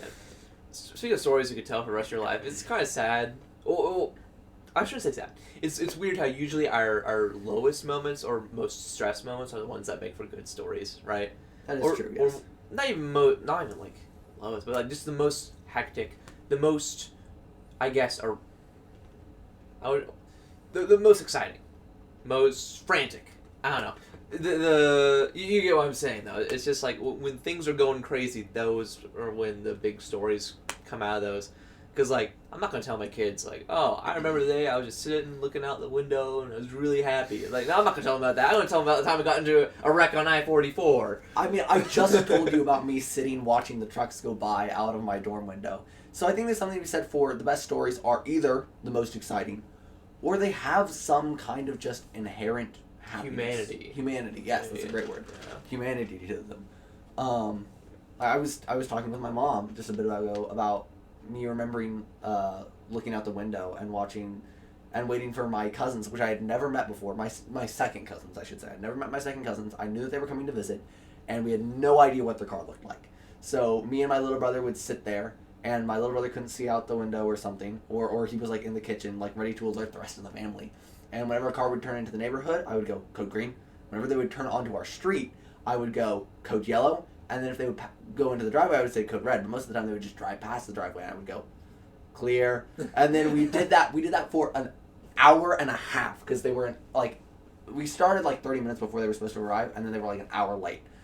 And eventually, they finally pulled in the driveway, and we're like, code red, and we go crazy and whatnot. So let's not. Well, I agree that low points do make interesting stories. I think it's because you can't have a low point without like an element of humanity being shown by that. That's actually really good. I like that. Yes. Well, and one thing that I thought was really neat, how like you said happiness and I said humanity, and like we instantly made that link because I think that's kind of what humanity brings about is just kind of like weird joy, and I think since as a Christian I believe humanity is like rooted in God, then what we associate with the best of ourselves is really just a reflection of God, which I think is very nice. I would. Going back to pulling back in the topic of beliefs that you want to believe and questioning those, that's definitely a belief that I would want to believe. So I kind of, when it comes to like most of Christian theology, I kind of have this viewpoint of I'm worried I believe in God and believe in heaven because I'm scared of no longer existing. So I thought about it for a long time, and I was like, if I stop existing and just like that's just it, and like you don't do anything else, there's no afterlife. I thought about it for a long time, and I was like, I could live with that. Obviously, I would like I can live. I feel like I'd be okay with just no longer existing.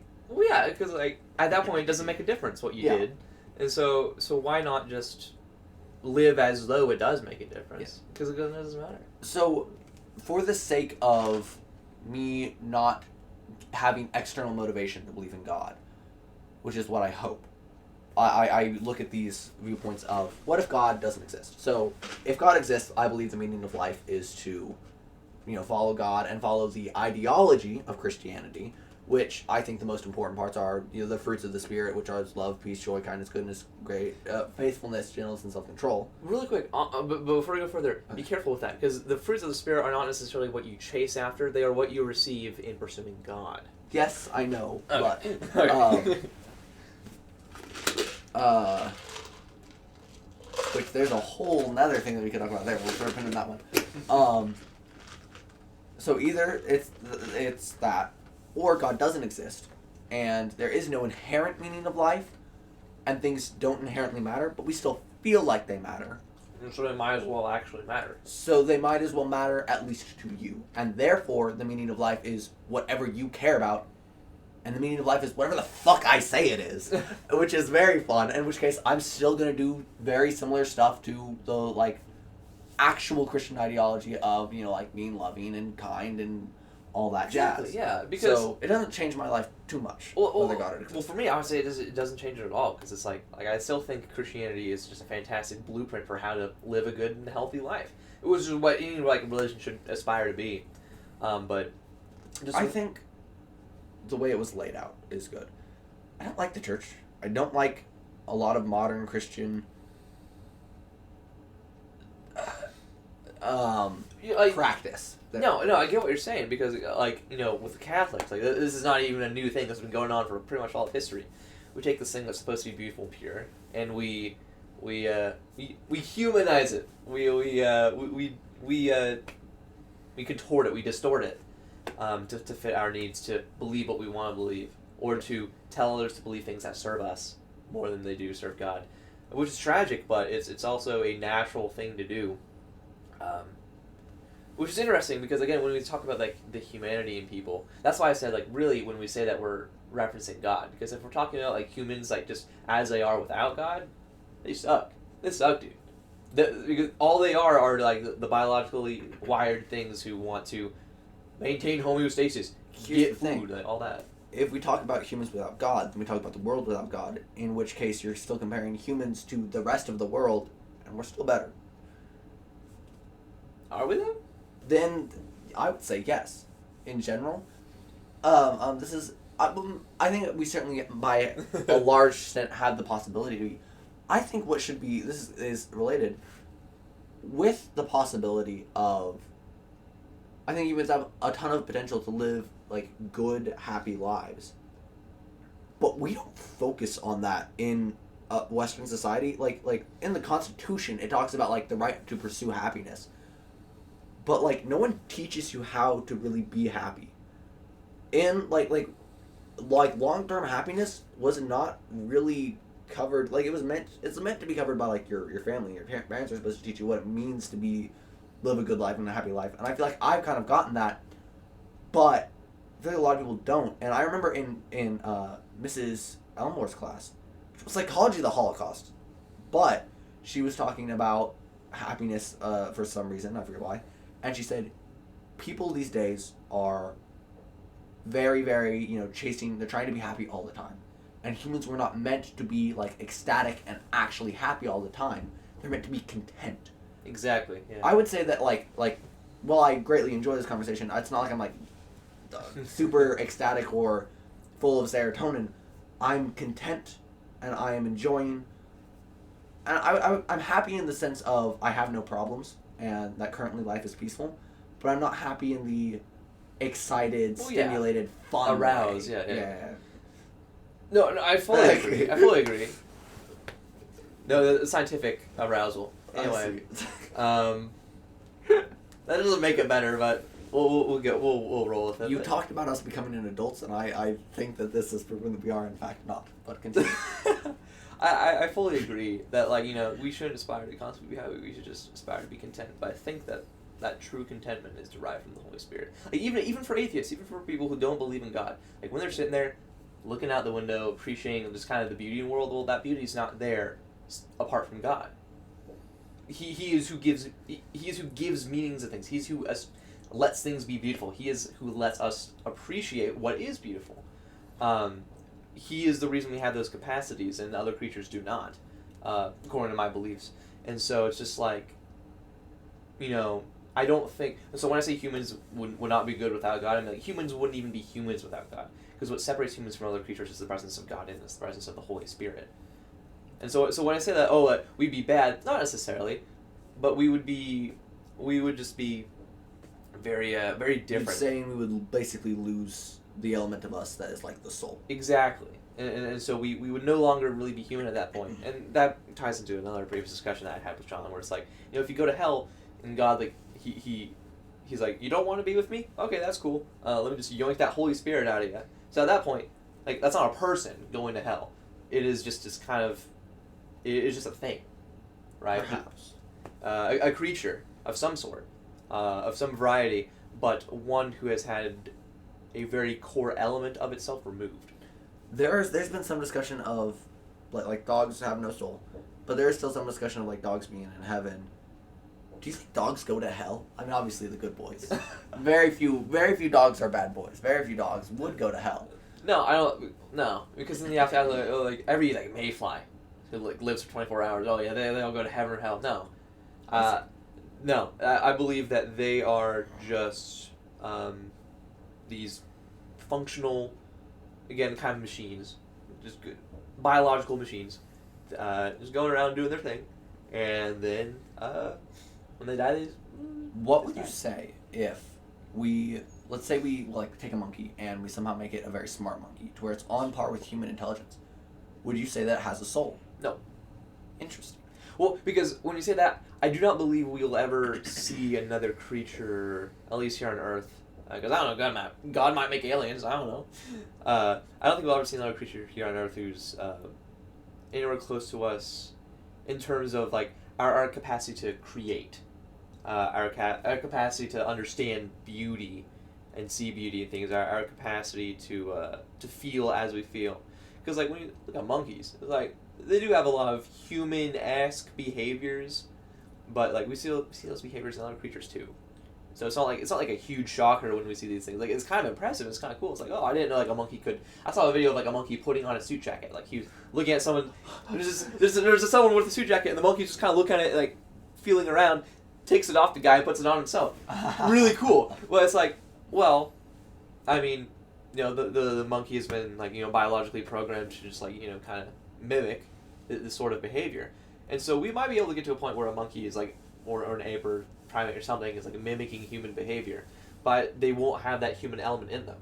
And so what that would look like, this brings like another question, like what would a human look like without our capacity to create, our capacity to love as we do, to recognize beauty? What would that look like? Like would we essentially just be like hairless apes? Would we act different? Like I sometimes wonder what would a human look like without God. But then again, that's not really a human at that point. Perhaps. I mean, with the way that you see the world, yes. Because I would, at least the atheist viewpoint would be that humans see the inherent beauty in the world, and it doesn't come from God, because they don't believe in a God, of course.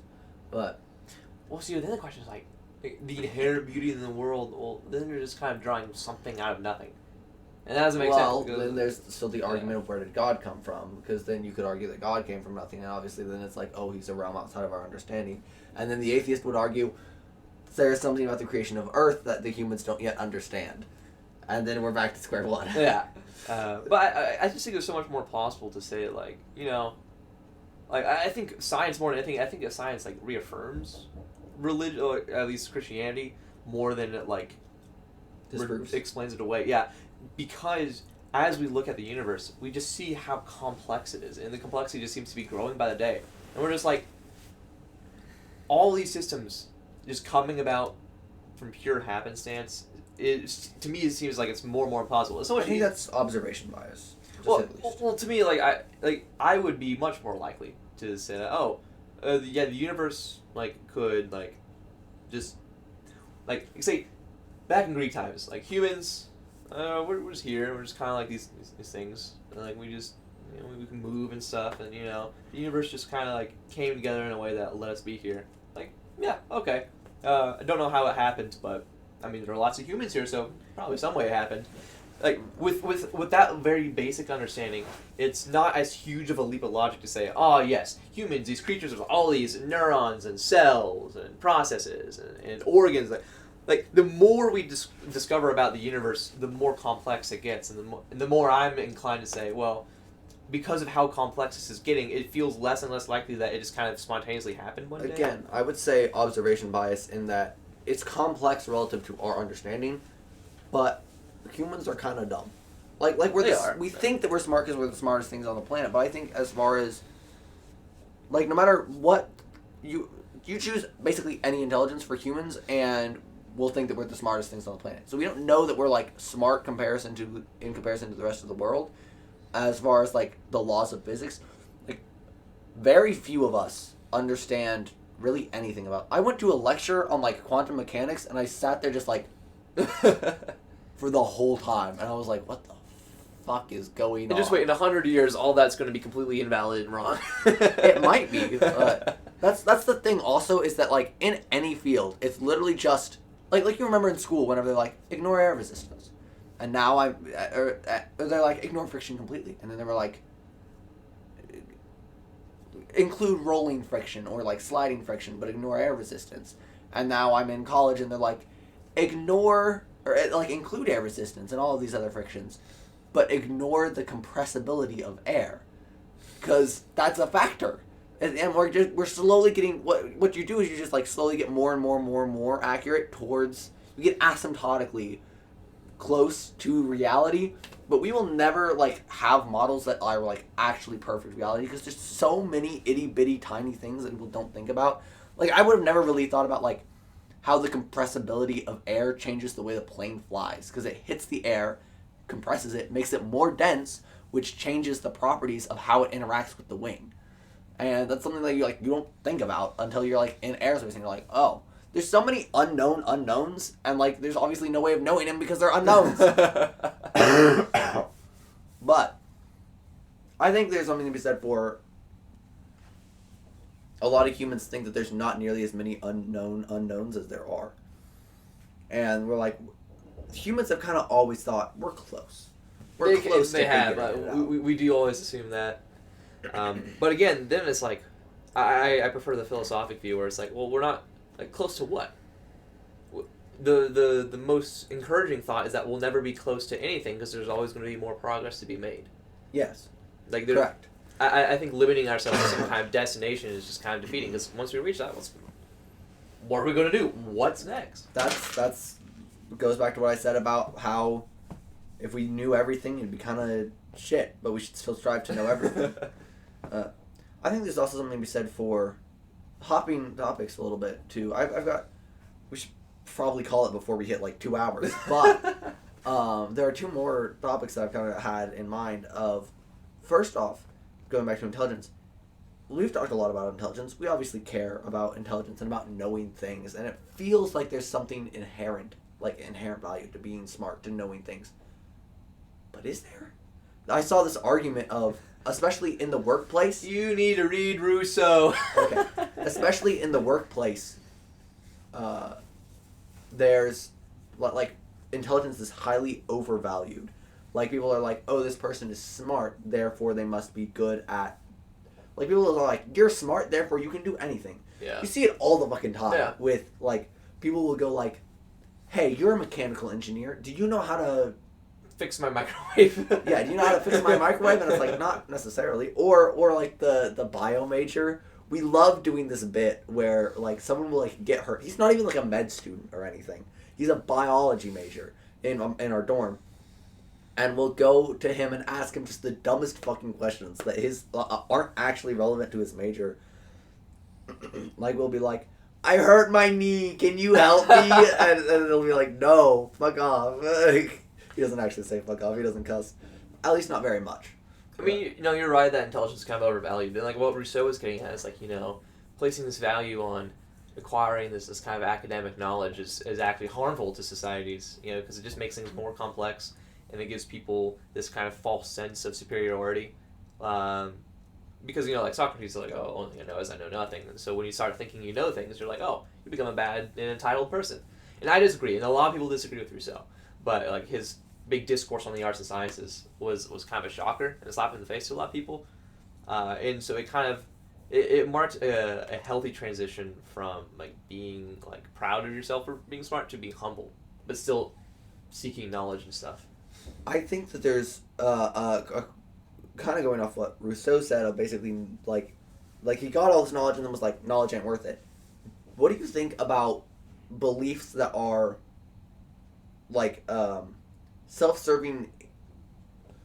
What about you think about the idea of there are certain beliefs that are wrong, but is like objectively not true, but more beneficial to believe these things than to believe otherwise?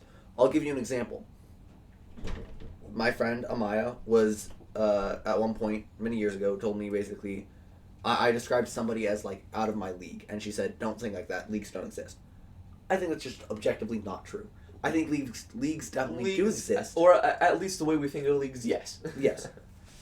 But there is something to be said for if you think of someone as out of your league, then you're more likely to treat them differently, and in almost like a simp manner, unholy.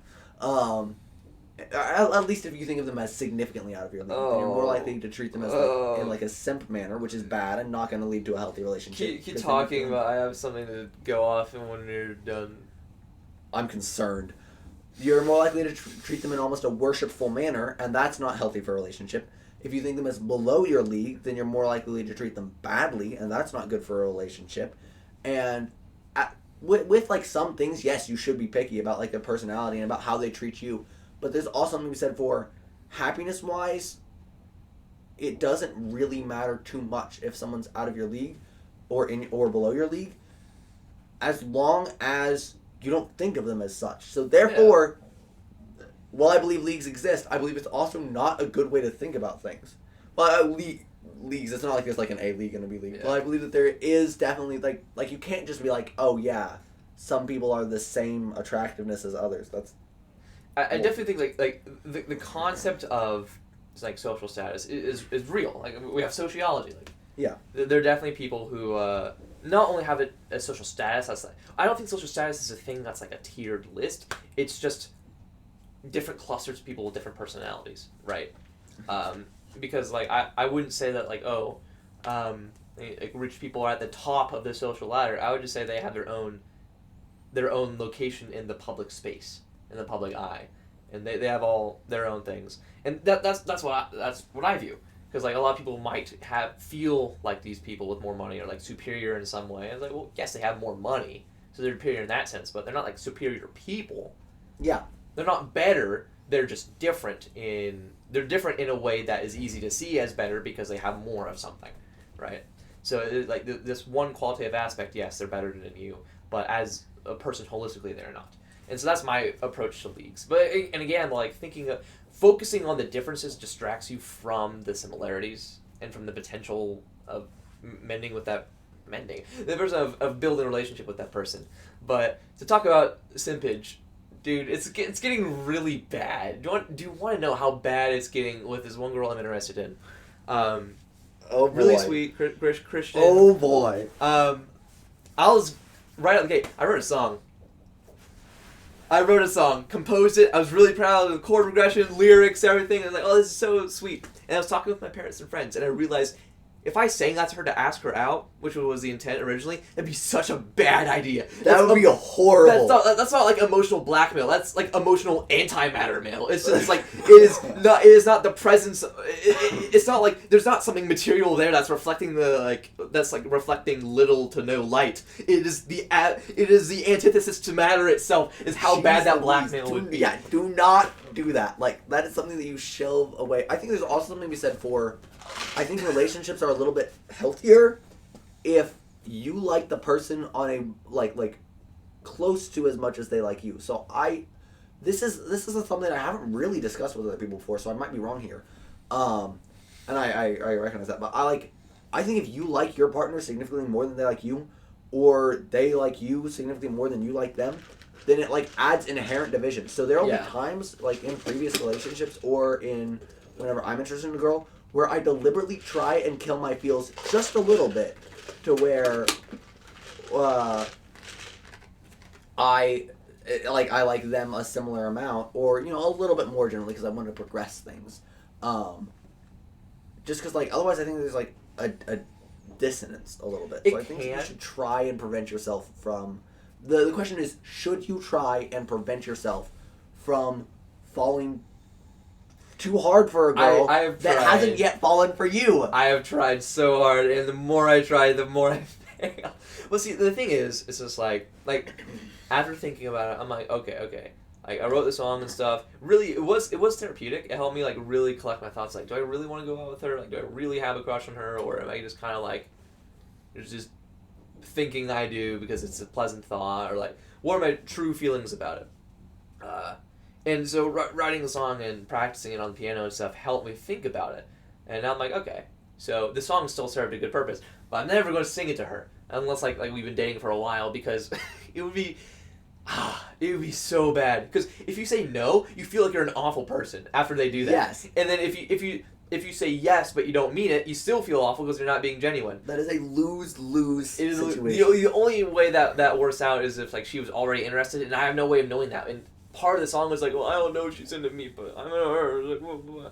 And another thing that you said that caught my interest is like when you're talking about like, do you love them as much as they love you, or like, do you have this similar level of interest? We all kind of express interest in different ways, and like we kind of internalize it in different ways. Even it's not just in the expression. So it's like me being interested in girls, like I want to date you, but like maybe like her version of interest is like, I guess of all the guys I know, I'd want to date Justin the most. Like we might have like very like. It's not easy to like compare these scales. Are you postulating that there's a difference in level of interest between girls and guys just in general? No, not between girls and guys, just between people. It's just like the way in which we view like relationships might be a lot different. But also it's just like I think the whole point of dating is to like see if you can reach a sort of equilibrium with your levels of interest in one another, because I think it's extremely rare to have a couple start dating on the same foot, or they're both as interested in one another. They're both equally into each other. I think that's super rare. I think the point of dating is just like, okay, one of them is interested, the other one is interested enough, but probably not nearly as interested. And through dating, they can experiment and see if they can reach a similar level of interest in one another. You see, this is where kind of more traditional Christian dating differs from. Not saying that I am dating non-Christianly, but this is where kind of a more Christian traditional dating style differs from kind of like the standard kind of college dating, in that flirting is an incredibly useful tool that lets you kind of size up the interest of the other person if you're good enough at it. Which flirting I would just describe as... I don't know why the fuck you're making that face. Go on. I would just describe flirting as friendliness to the point of plausible deniability. So you're like, oh, I'm, you're not, people are always like, oh, I don't know if they were flirting or not. That's the point. You're meant to not know if you were flirting. Like, I'm 95% sure what happened with, there's also something to be said for some people just like flirting, which is a little bit weird, but I'm 95% sure what happened with this one girl that I was interested in was I was flirting with her, and she was kind of being flirtatious back, because she talked about at one point like, in you know how some people like will sometimes talk about things in like the abstract whenever they're trying to like send a subtle message. Yeah. She talked about like, you know, flirting with someone and then them catching feels, and how it can be kind of a little bit of a pain. Especially if you don't like you flirt with someone, you kind of decide, oh, you know, like flirting's okay, but like I'm not really interested, but they've got feels, and then it's a problem. She basically was like, I was like, oh, she basically said kind of that, and it was like, that's exactly what the fuck is going on right now. and she definitely knew that I had caught feels. But really quick, that's something I do think is kind of like interesting to think about, because this person I'm interested in, they're smart. We had the same Calc 2 class together, and I'm like, given some of the things I've done, again, the song I've not done, I still made it, like, I will not ever sing that to her unless it's just, like, after the fact. But, like, sing it, like, unless you get married. yeah, instead of doing, like, a dating proposal, it can be, like, a real proposal, maybe, I don't know. She's smart. Okay. And so unless she's just been like way too busy, or unless the thought has never crossed her mind, which is weird at this age, I'm quite certain she understands I have feelings for her. And I think it is encouraging that she is not like, she doesn't seem to be getting super awkward about it, and she doesn't appear to like, she has not said no. She has not given me like, hey Justin, you've made it kind of obvious you have a crush on me. I'm not interested. Okay. So the fact that she hasn't done that is a little encouraging. Okay, but no, dude, what girl is gonna be like, I think you have a crush on me, I'm shooting you down preemptively? Okay. No girl's gonna do that. That's fair. Quick thing over here is, with that one girl I was interested, she didn't like become unfriendly towards me in any way, but I noticed the level at which she was friendly with me drop by a significant degree. So it's like, okay, she's definitely caught on that I like her and definitely doesn't want to fuel this anymore. Mm. So I'm like, that's a pretty good sign of like she ain't interested. So we're still good friends and like there's no awkwardness because none of this was ever said explicitly. Well, but I'm 95% sure that what happened was she was very friendly with me, maybe a little bit interested and a little bit flirtatious. I was flirtatious back. I caught feels. She didn't catch feels. She could tell I caught feels. She dropped the level of friendliness. I took the hint and then I'm like, okay, time to take the feels out back and shoot him like Wolf Yeller. This is the most Justin and Eli conversation I can imagine. We're like scientifically trying to plot out relationships. That's exactly what we would do. Glorious. Okay. But we do. I have something in 20 minutes. Yeah, so we gotta call it off here pretty much. But and I'm losing my voice because we've been talking for like 2 hours. But continue. Yeah. So with this girl, I don't know. I think at first I was talking about it with my parents, and my mom was like, "See, you've made some moves." Because like she had like her first couple of games last weekend, because she plays for our lacrosse team, and so I made a sign for her and I was holding it up throughout the game and cheering. It was so sweet. And she put a picture of it on her story, and she was like, "You said this girl is intelligent, yes?" Yeah. Then she fucking knows, okay. You dipshit. Well, see, that's what I said. I said she probably knows at this point. There's no fucking way she doesn't. If she has any... You made her a fucking sign and went to her lacrosse game. What did the sign say? It said, "Anna's on the ball. There's our no #1. Fucking way in hell that she does not know. I told you it's kidding me. It's bad. I told you it's bad. The mic keeps turning red, so I'm probably being a little bit too loud. I'm so sorry, people. No, it's hilarious. But you goofball. There is no way in hell she does not know. Yeah, at least I'm a cute goofball, though. Yes, a very handsome goofball. But, yeah. Anywho, I think that you should... She knows. You should continue making this kind of, like, don't, like, assume, like, for sure that she knows, but, like... Yeah. Dude. Make a safe bet. Yeah. That's a safe bet at this point. And it's a hypothesis, an educated guess. My mom's telling me, you've made your moves, so give her time to make hers. I'm like, okay, that's smart.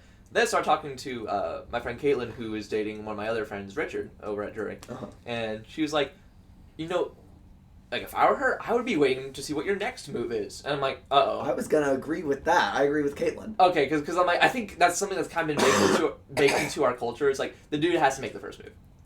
I agree with that. But here's the thing. How did she react to you having the sign? She was really into it. Like she was posted smiling. on her story. Yeah. That, you said she's a Christian girl? Yeah. That's probably as much of a next move as you're going to get from a Christian girl. That's maybe being stereotypical of me, but generally speaking, it is in classical Christian dating circles, the guy makes the move, and her posting on the, like, if she didn't like it, she wouldn't have posted. Well, and she also hung it in her dorm, and allegedly she's taking it to her game today. What the fuck? Oh, yes! That is her move. She already made her move. You moron. I love how we're talking about intelligence and how smart we were. The second it moves to relationships, I'm so dumb. This is the problem. We are academically like this, but when it comes to relationships, our brain is like this. Okay. Cute little small bean in there. Dude, you should make your move soonish. When was the lacrosse game? It was last week. She has another one. She has another one today. Couldn't go to it because it's 4.5 hours away. Because like there aren't too many lacrosse teams, so they have to reach kind of far for each division. I see. Yeah, but that makes sense. she has one in Fayetteville next weekend, and I'm going to go out to that. All right. Make your move soon. Maybe even at the next lacrosse game. I would say. Now, I think that's enough said about that because we're running out of time. Last thing, and a good way to end the podcast. You guys, you and John, need like an outro card, or not necessarily an outro card, but you have a standardized intro. But would you be interested in having at some point a standardized outro? I mean, like in the second episode, like we had the whole dumb thing where like I left the room and stuff. And I think just leaving it open to stuff like that happening and ending on just kind of an unexpected note would be more fun. Because like the intro, it's like we're establishing, or like okay, here we are, we're doing this, and then it just goes anywhere from there. That is true. It would be nice to have. Because I think it's a fun idea, but it's also like because the idea is that you have a unique exit for every episode. but that's also like hard to do consistently. So I mean, I guess as long as you're not like disappointed that you don't have a unique outro, which this is more of a for fun podcast. It's not like we're trying to like analyze the algorithm, and because if you were, you should probably If you really want to make a podcast like blow up quicker, then you should like take highlights of the podcast and put them on YouTube Shorts. Well, like, and what I think is like just the thing about this is like, I think something that makes it fun is just how authentic it is. Like, that is true. Because after the intro, we're just being ourselves for like a couple hours. It's great. Yes, a couple hours, and I'm losing my voice over this. You lost a lot by yelling at me for being a dummy dum-dum about the relationship. You are a dummy dum-dum! I keep peeking the mic. I'm so sorry. But, anywho, I think that now we're about good. We are about good. You can end the episode by going, who the fuck is there? Who is there? Elijah, we gotta go. I know we gotta go. They gotta All go. right. I gotta go. Is that okay? I gotta make sure I actually stop recording it this time. Say hi to our audience. Yeah. Of like 30 people. Of 30 people. Okay. That's. I'd be fine with 30. I'd be We're rolling happy out. with 3. Yeah. Can I slap your forehead too? Sure. Nice.